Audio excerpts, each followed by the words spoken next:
حضرت ابو بکر صدیق رضی اللہ عنہ سے روایت ہے، انہوں نے کہا رسول اللہ صلی اللہ علیہ وآلہ وسلم نے ہم سے حدیث بیان کرتے ہوئے فرمایا،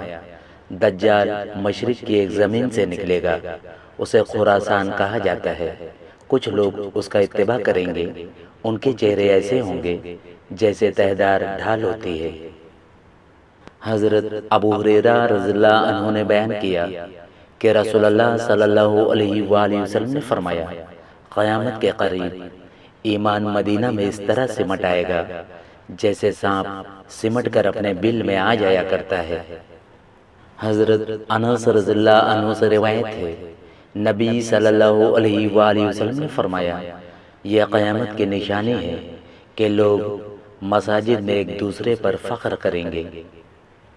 حضرت ابو سعید خدری رضی اللہ عنہ سے روایت ہے، رسول اللہ صلی اللہ علیہ وآلہ وسلم نے فرمایا، قیامت نہیں آئے گی حتیٰ کہ تم ایسی قوم سے جنگ کرو گے جن کی آنکھیں چھوٹی اور چہرے چوڑے ہوں گے،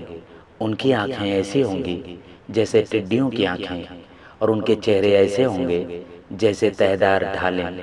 بالوں کے جوتے پہنتے ہوں گے اور چمڑے کی ڈھالیں استعمال کریں گے، وہ اپنے گھوڑے کھجور کے درختوں سے باندھیں گے۔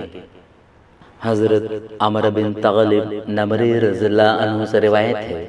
انہوں نے فرمایا، میں نے نبی صلی اللہ علیہ وآلہ وسلم سے سنا، آپ فرما رہے تھے،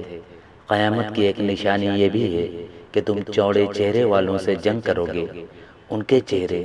گویا تہدار ڈھالے ہیں، اور قیامت کی ایک نشانی یہ بھی ہے کہ تم ان لوگوں سے جنگ کرو گے جو بالوں کے جوتے پہنتے ہیں۔